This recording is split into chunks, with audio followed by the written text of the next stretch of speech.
అందుబాటులో ఉండరు, ఏ వర్గానికి 10 ఏళ్లలో అందుబాటులో లేరనేటువంటి మరో అభూత కల్పన కూడా వారు మాట్లాడుతూ ఉన్నారు. ఒక్కసారి శ్రీధర్ బాబు గారు కానీ మాట్లాడినటువంటి వాళ్ళు కానీ నిత్యం హరీష్ రావు గారి దగ్గర ఒక ఇంటెలిజెన్స్ పెట్టి ఎంతమంది వస్తారు, ఎవరిని కలుస్తారు, బీఆర్ఎస్ నాయకులు అనేది పెట్టి మీకు తెలుసు కదా. రోజు వందలాది మంది ఈ రాష్ట్రంలో ప్రభుత్వంలో ఉన్నప్పుడు ప్రభుత్వం దగ్గర సమస్యలు కావాలని వచ్చిండ్రు. ఆ సమస్యలు పరిష్కరించేటువంటి ప్రయత్నం కేసీఆర్ నాయకత్వంలో చేసినాం.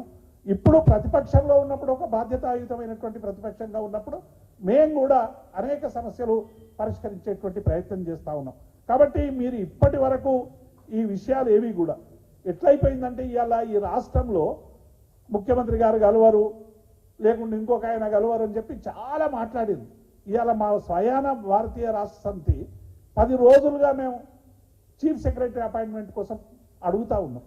10 రోజుల నుంచి మా పార్టీ కార్యాలయం సంప్రదిస్తుంటే కూడా సిఎస్ నుంచి జవాబు లేదు. మరి ఇదేమి పాలన? ఇది జనరంజక పాలన, ప్రజాపాలన, ఏ పాలన అనేటువంటిది ఇలా చెప్పాల్సినటువంటి బాధ్యత ఉంది. ఒక అధికారే అపాయింట్మెంట్ ఇవ్వనటువంటి పరిస్థితి ఎందుకు వస్తూ ఉంది అంటే బీఆర్ఎస్ నాయకుల్ని కలవాలంటే ముఖ్యమంత్రి గారి అనుమతి కావాలి.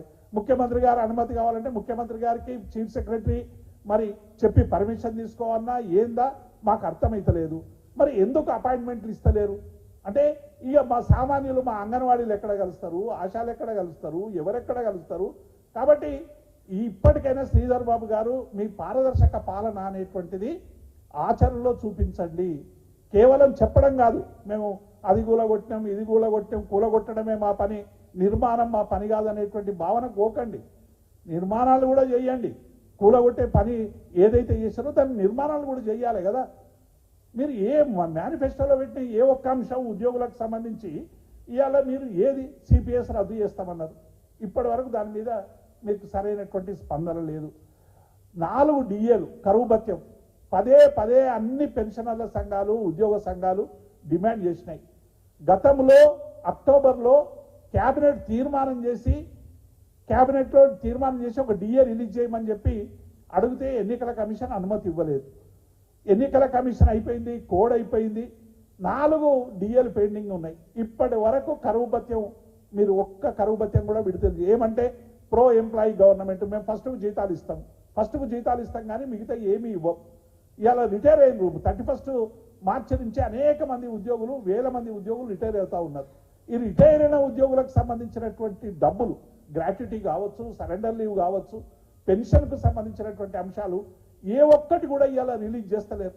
రిటైర్ అయిన ఉద్యోగులందరూ కూడా మరి మాకు రావాల్సిన అన్ని 1 లంపులో ఇవ్వాలని చెప్తే ఇవాళ రిటైర్ అయిన ఉద్యోగులను ఏడిపించేటువంటి స్థితి వస్తూ ఉన్నది.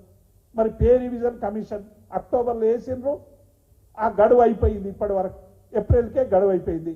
పిఆర్సీ గడువు పెంచిందా తెలియదు, ఏమైందో తెలియదు. మీ మేనిఫెస్టోలో మాత్రం చాలా స్పష్టంగా పెట్టుకున్నారు, మేము వచ్చిన 6 నెలల లోపు పిఆర్సీని ప్రకటించి అమలు చేస్తామని. మేము ఇవాళ కొత్త డిమాండ్లు ఏం పెడతలేము. నిన్న హరీష్ రావు గారు ప్రజల నిరుద్యోగుల పక్షాన ఏం అడిగిండో అవి మీరు చెప్పినే. మీరు డిఎస్సి మెగా డిఎస్సి పెడతామన్నవి కావచ్చు, లేకుంటే గతంలో బట్టి విక్రమార్క మాట్లాడినటువంటి అంశాలు కావచ్చు, ఇవే చెప్పినాం. మేము కూడా మేనిఫెస్టోలో ఉన్నటువంటి అంశాలు మాత్రమే మీ దృష్టికి తీసుకొస్తా ఉన్నాం. హెల్త్ కార్డ్స్కు సంబంధించినటువంటి సమస్య ఇప్పటి వరకు పరిష్కారం కాలేదు. మీరు చాలా చెప్పారు, ఆశా వర్కర్లకు, అంగన్వాడీలకు, ఫీల్డ్ అసిస్టెంట్లకు, ఐకేపీ ఉద్యోగులకు, ఎన్ఆర్ఈజీఎస్ ఉద్యోగులకు వేతనాలు పెంపు చేస్తామన్నారు.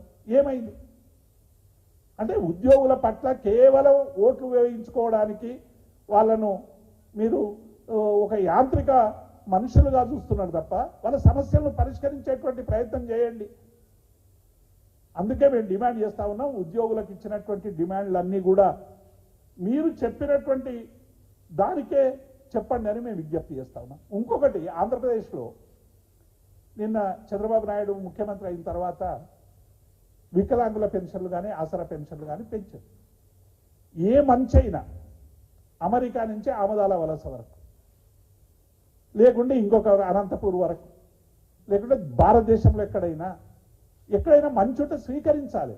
స్వీకరించడం అనేటువంటిది ఎక్కడైనా పలానా రాష్ట్రం, మన రాష్ట్రంలో మిషన్ భగీరథ అంటే అన్ని రాష్ట్రాలు వచ్చి చూసిపోయినాయి. ఇక్కడ రైతు బంధు అనేటువంటి ఒక గొప్ప కార్యక్రమం కేసీఆర్ గారు పెడితే అనేక మంది చూసిపోయారు. చివరకు కేంద్రమే కిసాన్ సమ్మాన్ అనేటువంటి పేరు మీద పెట్టింది. మంచి కార్యక్రమాలు ఇప్పుడు ఢిల్లీలో స్కూళ్ళల్లో ప్రభుత్వ స్కూళ్ళల్లో మంచి కనబడతా ఉంది. దాన్ని తీసుకోవాలని మా కేసీఆర్ గారు పోయి చూసి వచ్చారు. ఇక్కడైనా మంచి ఉంటే తీసుకోవాలి. మేము ఏమన్నాం, మొదటి సంతకం నేను హరీష్ రావు గారు అన్నది ఏంది, మొదటి సంతకం పెట్టారు. ఆసరా పెన్షన్ అంటే దిక్కు లేని వాళ్ళు, ఆర్గనైజ్డ్ ఉన్నటువంటి వాళ్ళ గొంతు ఉంటుంది, అడుగుతారు, సంఘాలు ఉంటాయి, పోతారు, మాట్లాడతారు, ధర్నాలు చేస్తారు, అవసరమైతే ఎక్కడైనా మంత్రులు వస్తే అడుగుతారు.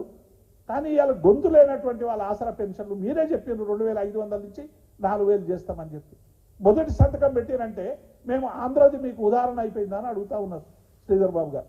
శ్రీధర్ బాబు గారు గుర్తుంచుకోవాల్సింది ఏంటంటే మంచి ఎక్కడున్నా స్వీకరిస్తాం. మేము రాజీవ్ ఆరోగ్యశ్రీ, మీ రాజశేఖర రెడ్డి గారు పెట్టినటువంటి ఉచిత విద్యుత్ కావచ్చు, ఆరోగ్యశ్రీ కావచ్చు, మంచి అని చెప్పి మా కేసీఆర్ గారు అవి కాంగ్రెస్ పరిపాలన పెట్టిర్రు, అదంతా విధ్వంసకరం అని చెప్పి కేసీఆర్ గారు తీసేయలేదు. కేసీఆర్ గారి ఆలోచన ఏంటంటే మంచిది ఏది ఉన్నా ఏ ప్రభుత్వం తెచ్చినా దాన్ని బేసిజాలు లేకుండా ఇంప్లిమెంట్ చేసుకోవాలనేటువంటి గొప్ప మనసున్న నాయకుడు మా కేసీఆర్ గారు. మీరేం చేస్తా ఉన్నారు? ఆ పెన్షన్ గురించి మేము చెప్తే మీరు ఆంధ్రప్రదేశ్ను ఉదాహరణగా తీసుకుంటారా?